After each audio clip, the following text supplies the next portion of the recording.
ಎಲ್ಲರಿಗೂ ನಮಸ್ಕಾರ ವೀಕ್ಷಕರೇ, ಎಸ್ಎಲ್ಆರ್ ಪಬ್ಲಿಕ್ ಇನ್ಫೋ ಚಾನೆಲ್ಗೆ ಸ್ವಾಗತ.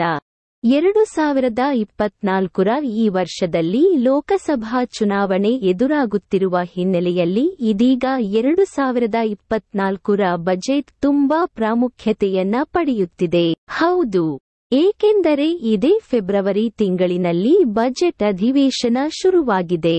ಈ ಮಧ್ಯಂತರ ಬಜೆಟ್ನಲ್ಲಿ ಎಲ್ಲಾ ಘೋಷಣೆಗಳು ಆಗಲಿವೆ.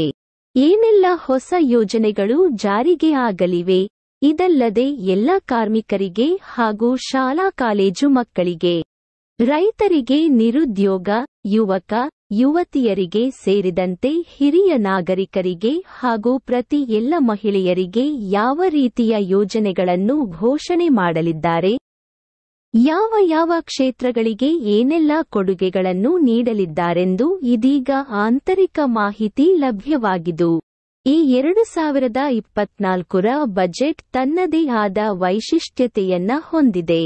ಅದ್ಭುತ ಯೋಜನೆಗಳು, ಸ್ಕೀಮ್ಗಳು ಘೋಷಣೆ ಈ ಬಜೆಟ್ನಲ್ಲಿ ಆಗಲಿದೆ ವೀಕ್ಷಕರೇ. ಹೌದು, ಮುಖ್ಯವಾಗಿ ರೈತರಿಗೆ ಪಿಎಂ ಕಿಸಾನ್ ಸಮ್ಮಾನ್ ನಿಧಿ ಯೋಜನೆಯ ಅಡಿಯಲ್ಲಿ ವಾರ್ಷಿಕ 6,000ದಿಂದ 12,000 ರೂಪಾಯಿಗೆ ಕಂತುಗಳನ್ನ ಏರಿಕೆ ಮಾಡುವ ಸಾಧ್ಯತೆ ಇದ್ದು, ಇದಲ್ಲದೆ ಎಲ್ಪಿಜಿ ಗ್ಯಾಸ್ ಸಿಲಿಂಡರ್ನ ಬೆಲೆಯಲ್ಲಿ ಕೂಡ ಬಹಳಷ್ಟು ಇಳಿಕೆ ಆಗಲಿದೆ.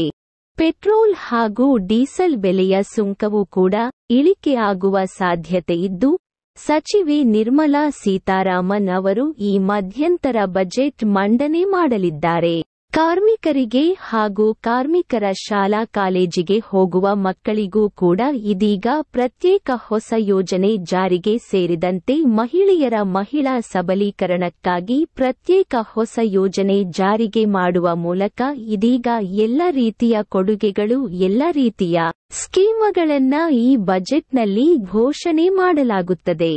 ವೀಕ್ಷಕರೇ, ಆದಾಯ ತೆರಿಗೆಯಲ್ಲಿಯೂ ಕೂಡ ಬಹಳಷ್ಟು ದೊಡ್ಡ ಪ್ರಮಾಣದಲ್ಲಿ ಬದಲಾವಣೆ ಆಗಲಿದ್ದು, ಇದಲ್ಲದೆ ನಿರುದ್ಯೋಗ ಯುವಕ ಯುವತಿಯರಿಗೂ ಕೂಡ ಇದೀಗ ಉದ್ಯೋಗ ಹಾಗೂ ಸ್ವಂತ ವ್ಯಾಪಾರಕ್ಕಾಗಿ ಪ್ರತ್ಯೇಕ ಯೋಜನೆಗಳನ್ನು ಜಾರಿಗೆ ಹಾಗೂ ಹೂಡಿಕೆದಿಂದಾಗಿ ಹಣ ಸಹಾಯಧನವನ್ನ ಕೂಡ ಇದೀಗ ಕೇಂದ್ರ ಸರ್ಕಾರ ಒದಗಿಸಿ ಕೊಡಲಿದೆ. ಹೀಗಂತ ನಾವು ಹೇಳುತ್ತಿಲ್ಲ, ಆಂತರಿಕವಾಗಿ ಇದೀಗ ಮಾಹಿತಿ ಲಭ್ಯವಾಗಿದ್ದು, ಇನ್ನೆರಡು ದಿನಗಳಲ್ಲಿ ನಾವು ಸಂಪೂರ್ಣ ಬಜೆಟ್ನಲ್ಲಿ ಘೋಷಣೆ ಆಗುವ ನಿರೀಕ್ಷೆಗಳನ್ನು ಅನ್ವೇಷಣೆ ಮಾಡಿ ನಿಮಗೆ ಮಾಹಿತಿ ತಿಳಿಸುವ ಪ್ರಯತ್ನ ಮಾಡುತ್ತೀವಿ.